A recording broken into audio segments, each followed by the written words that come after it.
बोलो गंगा मैया की जय। आप जरा बोल बजो। हाँ मैं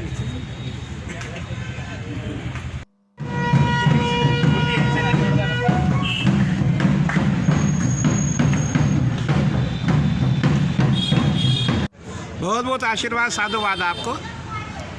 आज आप देख रहे हैं जो हमारी सनातन परंपरा का जो है उसको पुनर्जीवित करने के लिए हमारे जो गंगोत्री के रावल जी है वो वहाँ से जल कलश लेकर के नेपाल जा रहे हैं। आपने देखा होगा ये इतना छोटा कार्य नहीं, हर किसी के बस की बात नहीं है। इसके लिए भी शरीर में ऊर्जा चाहिए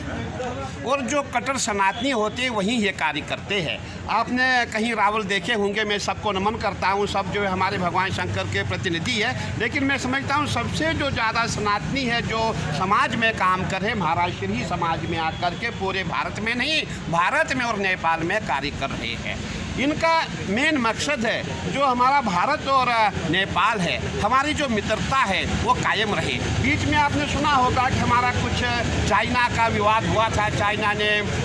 नेपाल के साथ अपना भाईचारा शुरू किया था, लेकिन महाराज श्री का प्रयास है जैसे पहले हमारा नेपाल था वैसे ही गंगा जी के द्वारा, गंगा जी अभिषेक के द्वारा हमारी जो ऋचाएँ हैं, जो हमारे सामवेद है, अथुर्वेद है, यजुर्वेद है, जो हमारी परंपरा है, उसी के द्वारा हमारी दोबारा से जो हमारा नेपाल और हमारा भारत की जो मित्रता है वो दोबारा कायम हो सके। जैसा महाराज श्री ने बताया रावल जी ने कि रोटी बेटी का रिश्ता जो नेपाल से था वो कुछ समय बाद ही हुआ, तो क्या कारण रहे वो बाधित हुआ? देखिए, बाधित का कारण ये है जब तक हमारे नेपाल में राजा नेपाल थे, आपने देखा होगा 98 में जो नरेश थे वहाँ के जो राजा थे वहाँ यहाँ डामकोठी में आए थे और मैं स्वयं और हमारे मैं शंकर भारती जी उनको जाकर के तलवार हमने भेंट की थी और वाकई वो राजा साक्षात राजा दिखते थे और उनके मन में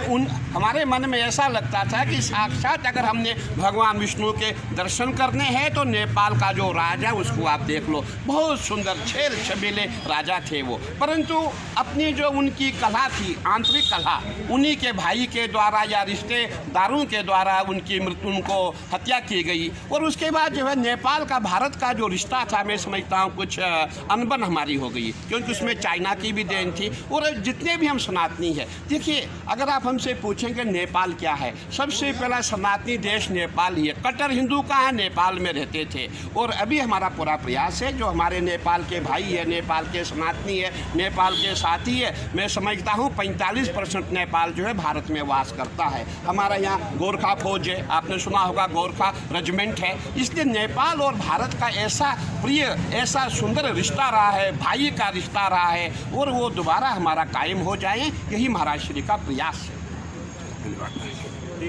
सनातन वैदिक परंपरा है कि गंगोत्री धाम के कपाट जब 6 माह के लिए पटाक्षेप होते हैं तो लक्ष्मी पूजा के दिन यह विशेष गंगा जल भरा जाता है, जो कि विगत वर्ष हमारा 900 लीटर का था, इस वर्ष 1100 लीटर का जल भरा गया। उसका सांगी उपांग विधि से वहाँ पर पूजा अर्चना होती है और उसके बाद प्रथम पड़ाव उत्तरकाशी, आज द्वितीय पड़ाव हम माँ मनुष्या के चरण पादुका पर हमारे महाराज श्री महंत अखिल अखाड़ा परिषद के अध्यक्ष महंत रविंद्रपुरी जी महाराज द्वारा भगवती गंगा जी का और भव्य स्वागत किया गया और कल सुबह महाराज जी के सानिध्य में भगवती गंगा जी की जो यह गंगा कलश यात्रा है यह काठमांडू के लिए रवाना होगी, जिसमें कि बरेली, लखनऊ, गोरखपुर और हम नारायण घाट रुक के कार्तिक शुक्ल दशमी के दिन भगवान शंकर को भगवती गंगा जी का जल अर्पण करेंगे। और निश्चित मैं ये बताना चाहूँगा आप लोगों के माध्यम से कि यह गंगा जी की जो गंगा कलश यात्रा है ये एक आज की नहीं है, युगों पुरानी है। दूसरी, इस यात्रा का जो विशेष महत्व है वो एक अखंडता और एकता का भी प्रतीक है। नेपाल और उत्तराखंड का तो रोटी बेटी का जो रिश्ता था जो किन्हीं कारणों से बीच में विगत कई वर्षों बाधित रहा, भगवती गंगा जी, भगवान पशुपतिनाथ, माँ मनसा की कृपा से विगत 24 वर्षों से महंत जी के माध्यम से और तमाम श्रद्धालुओं के सहयोग से ये यात्रा संपन्न हो रही। सभी की सुख शांति और समृद्धि की कामना करता हूँ। जय माँ गंगे, हर हर गंगा। बोलो गंगा मैया की जय। आप जरा बोल बजो। हाँ मैं